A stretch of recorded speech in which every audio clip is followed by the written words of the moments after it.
If you are preparing for AIPGT, BMS Prof, or AMO exam, then this visual explanation of Shastra can save you from hours of memorization. So, welcome to DG Vedya's Shastras video. तो आज की video में हम शस्त्र को सुश्रुत सूत्र स्थान के अकॉर्डिंग कवर करने वाले हैं। सो एज पर आचार्य सुश्रुत उन्होंने शस्त्रों की संख्या जो है 20 मानी है।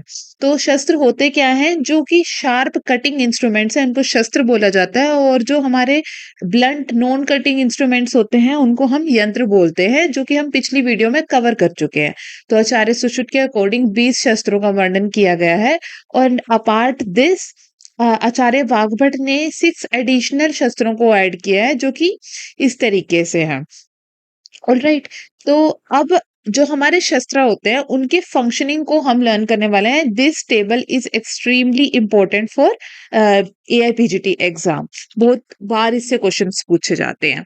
तो ये पूरा चैप्टर जो है सिर्फ एक लॉजिकल स्पाइन को फॉलो करता है कि shape matches the action. Alright, तो ये जो सारे हमारे पास शस्त्र दिए गए हैं, इनकी इस तरीके से क्लासिफिकेशन बनाई गई है, जिसको अब हम आगे अच्छे से समझेंगे। ऑलराइट, तो पहले है हमारे पास मंडलाग्र और करपत्र। मंडलाग्र यानी कि आप देख सकते हो ये सर्कुलर टिप की तरह नजर आएगा इसका, ठीक है। और कैसा है? हाफ क्रिसेंट मून शेप्ड जैसे इसकी जो है वो शेप रहेगी। और साथ में है करपत्र, जिसको आप बोन सॉ की तरह समझ सकते हैं, ठीक है। किसके लिए यूज होता है? लेखन एज वेल एज छेदन। छेदन मतलब कट ऑफ कर देना, एंड लेखन मतलब स्कार्प ऑफ करना, ठीक है। तो इन दोनों के लिए इसका एक्शन जो है सेपरेटिंग एक्शन है, दोनों का लेखन और छेदन दोनों ही सेपरेटिंग एक्शन है। इस वजह से इनको इकट्ठे यूज किया जाता है। ऑलराइट, अब करपत्र का साथ में ये भी है, देखिए कि जो अब हम आगे शस्त्रों के गुण पढ़ेंगे ना, तो वहां पे बता रखा है कि शस्त्र को अखर होना चाहिए, बट सिर्फ एक करपत्र ऐसा शस्त्र है जिसको खर होना अलाउड है, वरना क्योंकि इसका एक्शन जो है वो इसके खर होने के कारण ही होता है। ऑलराइट, नेक्स्ट है हमारे पास ये छेदन और भेदन वाले सारे शस्त्र। अब हम वन बाय वन इन सबको डिस्कस करेंगे, ठीक है। मुद्रिका, अर्धधार, उत्पल, नक्षत्र, वृद्धि पत्र, इन सबको छेदन और भेदन के लिए यूज किया जाता है। तो मुद्रिका जैसे आप समझ सकते हो रिंग या फिर फिंगर नाइफ की तरह है, ठीक है। रिंग में इसको रिंग की तरह धारण करके फिर इसका एक्शन लिया जाता है। और अर्धधार क्या है? वो सिंगल एज्ड नाइफ की तरह है। दोनों किसके लिए यूज किए जाते हैं? डिवाइडिंग एक्शन के लिए यूज किया जाता है, छेदन और भेदन। छेदन यानी कि चॉप ऑफ करना, भेदन यानी कि डिवाइड करना, एक इंसिजन देना, ठीक है। ये इस तरीके से है। नेक्स्ट है हमारे पास उत्पल शस्त्र और नक्षस्त्र। उत्पल पत्र किस तरीके से है? जो उत्पल है यानी कि कमल के पत्र के समान इसकी शेप ली गई है, ठीक है। आपने इनकी शेप को अच्छे से नोटिस करना है, क्योंकि इसी शेप के अकॉर्डिंग ही इनके एक्शन है। ये कर लेंगे तो आपको वैसे ही हमेशा याद रहेगा। नेक्स्ट है नक्षस्त्र, ठीक है। नक्षस्त्र वो अगेन कैसा है? नेल की शेप का है, इसके अकॉर्डिंग इसका नाम नक्षस्त्र दिया गया है। एआईपीजीटी के लिए हाई यील्डिंग पॉइंट है कि नख का प्रयोग कौन कौन से कर्मों के लिए किया जाता है? 3 कर्मों के लिए किया जाता है, आहरण, भेदन और छेदन। और जो नक्षस्त्र है उसे छेदन और भेदन के लिए यूज किया जाता है। Very important. नेक्स्ट है लास्ट हमारा छेदन और भेदन में वृद्धि पत्र, ठीक है। वृद्धि पत्र आप देख सकते हैं एक स्मॉल पॉइंटेड ब्लेड की तरह है ये, ठीक है। एक लीफ की मॉर्फोलॉजी से रिजेंबल करती हुई ही इसकी मॉर्फोलॉजी है, इसीलिए इसका नाम क्या है? वृद्धि पत्र, ठीक है। स्मॉल पॉइंटेड ब्लेड जैसा है ये। नेक्स्ट आ जाते हैं हम विस्रावण वाले एक्शन के लिए। विस्रावण यानी कि ड्रेनेज। अब अगर ड्रेनेज करनी है तो अपने को आगे से पॉइंटेड स्ट्रक्चर चाहिए, ठीक है। तो अब जो विस्रावण के अंदर जितने भी शस्त्र दिखाए गए हैं वो सारे हम अभी नोटिस करेंगे, वो कैसे है? पॉइंटेड रहेंगे, तभी उनका ड्रेनेज के अंदर हम एक्शन यूज में लेकर आ सकते हैं। सबसे पहले है कुशपत्र शस्त्र। जो कुशपत्र है उसके समान है इसकी मॉर्फोलॉजी, आप यहाँ पे फोटो में नोटिस करेंगे, ऐसी लॉन्ग पॉइंटेड सिलेंडर लीफ होता है कुश का, उसी से रिसेंबल करता हुआ कुशपत्र शस्त्र है। नेक्स्ट है त्रिकुर्चक शस्त्र। त्रिकुर्चक का प्रयोग किसके लिए किया जाता है? अभी आगे हम इसको डिस्कस भी करेंगे राजाओं के लिए और भीरू व्यक्ति के लिए, ठीक है, उसके लिए यूज किया जाता है। इसमें होता है क्या कि 3 पॉइंटेड स्ट्रक्चर, हम इसका 3 पॉइंट्स रहते हैं त्रिकुर्चक के। तो इससे होगा क्या, एक तो राजाओं के अंदर और भीरू के अंदर हम फटाफट एक्शन कर सकेंगे और एक बारी में हमारे पास 3 पॉइंट्स क्रिएट हो जाएंगे विश्रावण के लिए। ठीक है, इसलिए त्रिकुर्चक का प्रयोग किया जाता है वहां पे। ऑलराइट, नेक्स्ट है हमारे पास शरारी मुख शस्त्र और अतिमुख शस्त्र। ठीक है, अभी क्या है इसके अंदर, शरारी मुख पे क्या कैसा रहेगा कि बर्ड की बीक के जैसी इसके से रिजेम्बलेंस है, और आटिमुख के अंदर भी बीक से रिजेम्बल करता ही उसका शेप रहेगा। देखो आप इसके अंदर ये चीज नोटिस करना, आटिमुख, शरारी मुख, अंतर्मुख, ये तीनों जो है वो किसके अंदर है, ये मुख मुख वाले जो है ये हमारे किसके अंदर मिलते हैं, विश्रावण के अंदर, ड्रेनेज के अंदर मिलते हैं। ठीक है, वेरी इंपॉर्टेंट। अब है अंतर्मुख शस्त्र और सूची। अंतर्मुख शस्त्र कैसा है, हमारा अंदर की तरफ ऐसे हुक की तरह दिखाई देगा। ठीक है, इसको और सूची को विश्रावण के लिए प्रयोग किया जाता है। एआईपीजीटी के लिए हाई यील्डिंग पॉइंट क्या है कि आपको सूची जब भी याद आए, सूची का जब भी क्वेश्चन आए तो आपको याद करना है SV²। SV² मतलब 3 एक्शन है, S से C1, V से व्यधन और दूसरे V से विश्रावण। ठीक है, तो सूची के 3 एक्शन रहेंगे, SV², C1, विश्रावण और वेधन। ठीक है, और आगे जो हमारी जैसे सूची रहती है, इससे भी क्वेश्चन पूछ लिया जाता है कि सूची जो है वो हमारी किस किस तरीके से काम करती होती है। इसको हम आगे फर्दर डिस्कस करेंगे। नेक्स्ट है हमारा, अब हम आ चुके हैं व्यधन के ऊपर। व्यधन को आप वेधन की तरह समझे। वेधन मतलब क्या होता है, पियर्सिंग एक्शन। ठीक है, सिर्फ एक पियर्सिंग एक्शन को क्या बोलेंगे हम, व्यधन बोलेंगे। ऑलराइट, तो आरा और सूची को हम व्यधन के लिए यूज करते हैं। नेक्स्ट है अब कुठारिका और वेतसपत्र शस्त्र। कुठारिका और वेतसपत्र, जो हमारी कुठारिका है ये तो आप देख रहे हैं कुल्हाड़ी की तरह नजर आ रही है, और वेतसपत्र जो है वो एक नैरो ब्लेडेड स्काल्पल की तरह नजर आएगा। ठीक है, नैरो ब्लेडेड स्काल्पल है, इसको हम किसके लिए यूज करते हैं, व्यधन के लिए यूज करते हैं। अगेन इसकी जो मॉर्फोलॉजी है वो विलो लीफ के समान होती है, उसी के अकॉर्डिंग इसकी नेमिंग करी गई है। नेक्स्ट अब आ गया हमारा व्रीहि मुख शस्त्र। व्रीहि मुख किस तरीके से है ना, ये ग्रेन की शेप का है, उसी राइस ग्रेन शेप के कारण इसका नाम क्या रखा गया है, व्रीहि मुख शस्त्र, जिसको अगेन व्यधन के लिए प्रयोग किया जाता है। ठीक है, इन पिक्चर्स पे ध्यान से देख के काम करेंगे तो हमें इनको मेमोराइज करने की जरूरत नहीं पड़ेगी। नेक्स्ट अब हम आ जाते हैं आहरण के ऊपर। तो आहरण मतलब क्या है कि इसको पुल आउट करना किसी एक स्ट्रक्चर को। तो पुल आउट करने के लिए शेप भी जो है हमें कैसी चाहिए होगी, क्रुक्ड शेप चाहिए होगी। वो किस किस की रहती है, बडीश यंत्र की और दंत शंकु यंत्र की। दोनों का एक्शन कैसा रहेगा, हुक शेप्ड रहते हैं दोनों, और यूज क्या किसके लिए किया जाता है, फॉर आहरण। नेक्स्ट अब हम वहां आ गए हैं एषणी, सूची और करपत्र पे। इनका एक्शन किसके लिए होता है, एषणी का एषण और अनुलोमन के लिए इसका प्रयोग किया जाएगा।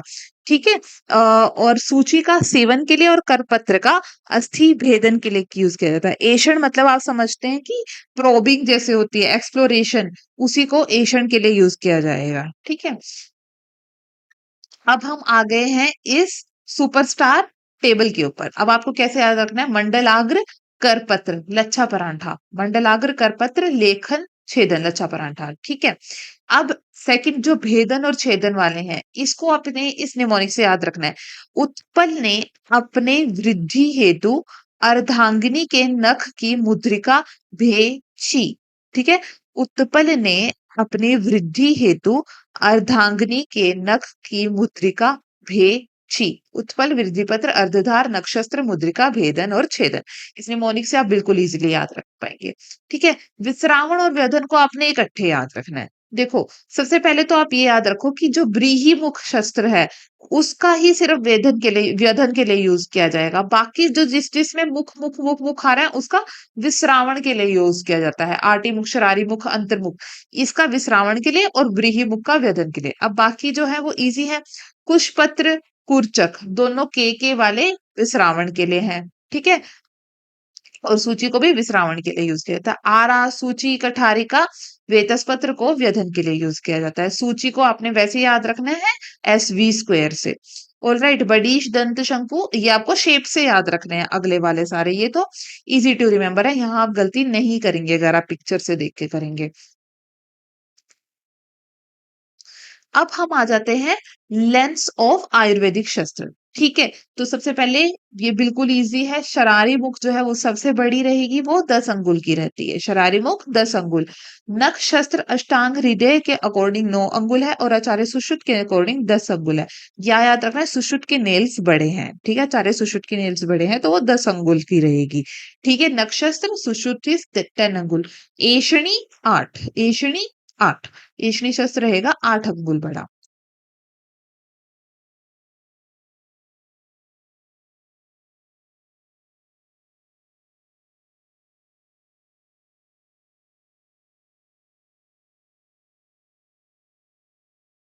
तो नेक्स्ट अब हम डिस्कस करने वाले हैं शस्त्र की तीक्ष्णता को। तो जैसी ही शस्त्र की तीक्ष्णता रहेगी वैसे ही उसके एक्शंस रहेंगे। तो कैशिकी यानी कि हेयर लाइक शार्पनेस, ठीक है, जो सबसे मोस्ट शार्प होएगा वो हेयर लाइक शार्पनेस होएगा, उसको ऑब्वियसली उसका एक्शन किसके लिए यूज किया जाएगा, जो एकदम पॉइंटेड चाहिए होगा वो हमें विश्रावण और व्यधन के लिए। ठीक है, ड्रेनेज और पियर्सिंग के लिए हमें सबसे ज्यादा शार्प स्ट्रक्चर्स की आवश्यकता है, वो होगा कैशिकी। अर्ध कैशिकी जो उसे थोड़ा कम चाहिए वो है छेदन, यानी कि चॉप ऑफ करने के लिए हम अर्ध कैशिकी को यूज करेंगे। उसके बाद आ जाता है मासूर।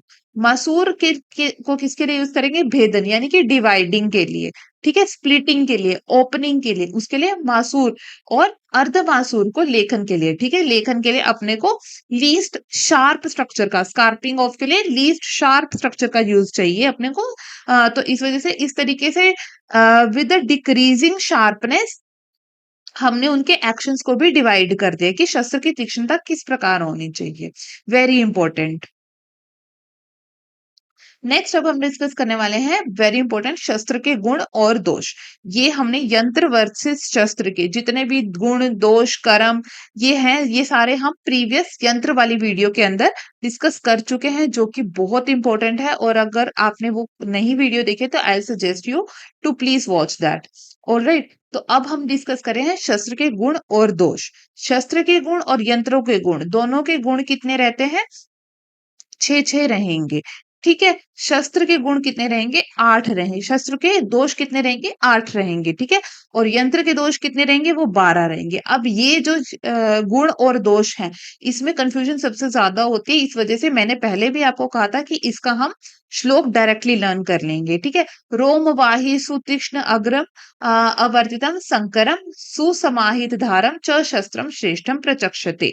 ठीक है, ये 6 गुण रहेंगे। और शस्त्र के दोष 8, कुंठम खंडम तनु स्थूलम हृसम दीर्घम च वक्रकम खरधारम च शस्त्र दोषान प्रचक्षते।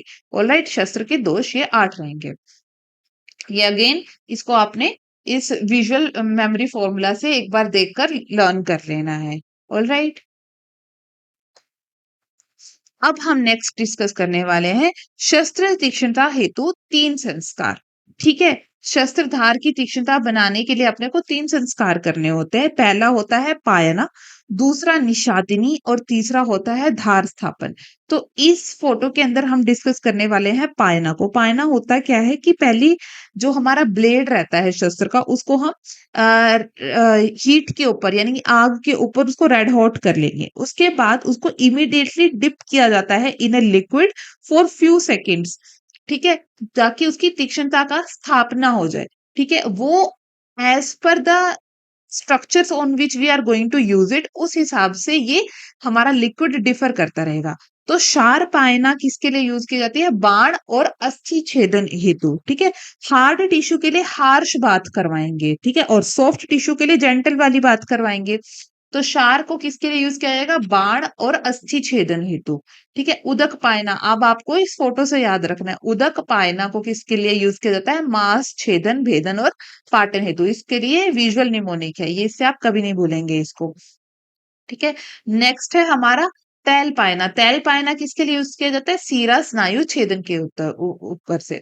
ठीक है, तो यहाँ पर देख पा रहे हैं आप, तैल जो है वो सीरा स्नायु को क्या कर रहा है, प्रोवाइड कर रहा है नरिशमेंट, इस वजह से ये इसको विजुअल निमोनिक के तौर पर आपने याद रखना है। तैलपाइनों को सीरा व्यधन और स्नायु छेदन के लिए यूज किया जाता है।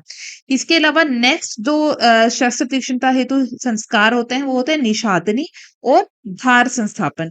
निशातनी में क्या करना होता है कि जो उदक के समान काले रंग की, उड़द की दाल के समान जो काले रंग की शिला होती है उस पर उसको अपने को घिसना होता है शस्त्र को, वो होते हैं, वो उसको बोलते हैं निशातनी। और धार स्थापना के लिए शालमली वृक्ष की लकड़ी के फलक पर घिसना होता है, ठीक है, इसको धार संस्थापन के लिए यूज किया जाता है। क्वेश्चन इसमें से पूछा जाता है कि कौन से वृक्ष की लकड़ी के समान, शालमली वृक्ष की लकड़ी के समान, ठीक है, उस पर धार संस्थापन किया जाएगा, वेरी इजी। नेक्स्ट अब हम आ जाते हैं कि इंस्ट्रूमेंट्स का यूज किस लिए किया जाता है, ठीक है। तो देखिए जैसे जो त्वक चतुर्वर्ग है उसके अंदर आते हैं बांस, स्फटिक, कांच और कुरविन। इनका प्रयोग किसके लिए किया जाएगा, इसको हम छेदन और भेदन के लिए प्रयोग करते हैं। शिशु और शस्त्र भीरु व्यक्तियों के अंदर हम ये जो शस्त्र हैं ये देखने में डरावने लगते होते हैं, इस वजह से ये सब्स्टिट्यूट शस्त्र हैं जिनका प्रयोग हम स्पेसिफिकली बालक और भीरु रोगियों के अंदर करते हैं, ठीक है। त्रिकुर्चक हम पहले भी डिस्कस कर चुके हैं, वो राजा और सुकुमार में विश्रावण हेतु यूज किया जाता है, क्योंकि इससे होता क्या है, एक टच के अंदर 3 पंक्चर हो जाते हैं। उससे होगा क्या, less fear, less pain and faster procedure, ठीक है, शीघ्र, सुलभ और कम कष्टप्रद रहता है, ठीक है। भी राजा और सुकुमार लोगों के लिए त्रिकुर्चक का प्रयोग किया जाता है। नेक्स्ट अगेन अब हम वेरी इंपॉर्टेंट पॉइंट जिसको हम डिस्कस करने वाले हैं कि हमें शस्त्र को ग्रहण विधि, शस्त्र ग्रहण विधि, कहाँ से हमने शस्त्र को ग्रहण करना है। तो देखो सबसे पहले शस्त्र को कहाँ से पकड़ना चाहिए, वो डिपेंड करता है कि अपने को कंट्रोल और फोर्स कितनी रिक्वायर्ड है। तो जैसे जैसे इसमें प्यूरी फिजिक्स अप्लाइड है, उसमें है क्या कि जैसे ही हमारी ग्रिप दूर जाएगी ब्लेड से वैसे ही हमें कंट्रोल ज्यादा आएगा शस्त्र के ऊपर और फोर्स कम लगेगी। अगर अपने को फोर्स बढ़ानी है तो फिर हम क्या करेंगे, उसको हम आगे से पकड़ेंगे, और अगर अपने को कंट्रोल चाहिए तो हम उसको पीछे से पकड़ेंगे, ठीक है। तो मूल से पकड़ने के लिए कौन कौन से शस्त्र यूज किए जाते हैं, मूल से एषणी, करपत्र और आरा, इन तीनों को यूज किया जाएगा, ठीक है। कैसे याद करेंगे, लाइफ का मूल मंत्र क्या होना चाहिए, ऐश कर यारा, ऐशनी करपत्र आरा, मूल, मूल से ऐशनी करपत्र और आरा। फल वह वृंत के संयोग स्थल से भेदन कर्मार्थ हम पकड़ेंगे, ठीक है। देखो क्या होता है, धारा किसको बोलते हैं ना, जो शार्प कटिंग एज रहती है उसको धारा बोलते हैं। फल यानी कि मिडल बॉडी, जिसके ऊपर जो हमारा वर्किंग पार्ट होता है ब्लेड का उसको धारा बोलते हैं। और वृंत बोलते हैं हैंडल को, जो उसका हाइंड पार्ट है तो उसको हम बोलते हैं वृंत। तो भेदन कर्मार्थ फल और वृंत के संयोग स्थल से वहां पर हम भेदन कर्मार्थ यूज करेंगे, क्योंकि अपने को इसमें फोर्स भी चाहिए और कंट्रोल भी चाहिए। मिडिल पिक्चर में आप इस चीज को समझ सकते हैं, ठीक है। और विश्रावण के लिए हम किससे लिए करेंगे, मध्य से या फिर वृंत के अग्रभाग से विश्रावण के लिए प्रयोग जो है किया जाता है, very important. So that's it for today's video. If you like this video please consider giving it a thumbs up and I will see you in the next one.